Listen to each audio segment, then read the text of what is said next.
السلام علیکم ناظرین، آپ کو افسوسناک خبر سے آگاہ کرتے چلیں۔ مولانا طارق جمیل کا بیٹا عاصم جمیل گولی لگنے سے جاں بحق۔ معروف عالم دین مولانا طارق جمیل کا بیٹا عاصم جمیل گولی لگنے سے جاں بحق ہو گیا۔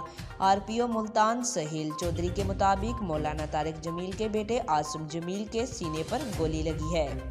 RPO ملتان سہیل چودھری کا کہنا ہے کہ پولیس موقع پر پہنچ گئی ہے اور اس حوالے سے مزید تفصیلات جمع کی جا رہی ہیں۔ مولانا طارق جمیل کے ایکس اکاؤنٹ پر بھی ایکس پر کی گئی پوسٹ میں مولانا طارق جمیل کا کہنا ہے کہ آج تلمبہ میں میرے بیٹے عاصم جمیل کا انتقال ہو گیا ہے۔ اس حادثاتی موت نے ماحول کو سوگوار بنا دیا۔ مولانا طارق جمیل کا کہنا تھا کہ آج سب سے گزارش ہے کہ اس غم کے موقع پر ہمیں اپنی دعاؤں میں یاد رکھیں۔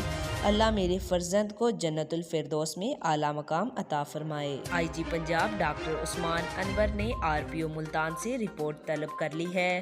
ترجمان پنجاب پولیس کے مطابق IG پنجاب نے ہدایت کی ہے کہ شواہد اور فائرنگ رپورٹ کی روشنی میں موت کی وجوہات کا تعین کیا جائے۔